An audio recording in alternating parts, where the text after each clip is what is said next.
پھر ان لوگوں نے ان کی تکذیب کی تو ہم نے ان کو اور جو لوگ ان کے ساتھ کشتی میں سوار تھے سب کو طوفان سے بچا لیا اور انہیں زمین میں خلیفہ بنا دیا، اور جن لوگوں نے ہماری آیتوں کو جھٹلایا ان کو غرق کر دیا۔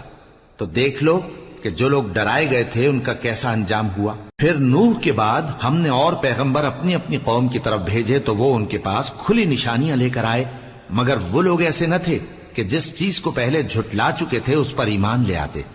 اسی طرح ہم زیادتی کرنے والوں کے دلوں پر مہر لگا دیتے ہیں۔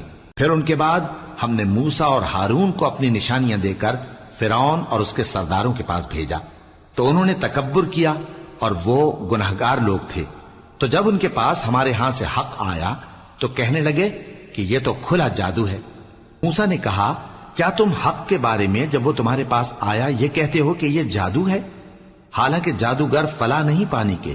وہ بولے کیا تم ہمارے پاس اس لیے آئے ہو کہ جس راہ پر ہم اپنے باپ دادا کو پاتے رہے ہیں اس سے ہم کو پھیر دو، اور اس ملک میں تم دونوں ہی کی سرداری ہو جائے، اور ہم تم پر ایمان لانے والے نہیں ہیں۔ اور فرعون نے حکم دیا کہ سب کامل فن جادوگروں کو ہمارے پاس لے آؤ۔ چنانچہ جب جادوگر آئے تو موسیٰ نے ان سے کہا کہ جو تم کو ڈالنا ہو ڈالو۔ پھر جب انہوں نے اپنی رسیوں اور لاٹھیوں کو ڈالا تو موسیٰ نے کہا کہ جو چیزیں تم بنا کر لائے ہو جادو ہے، اللہ اس کو ابھی نیست و نابود کر دے گا۔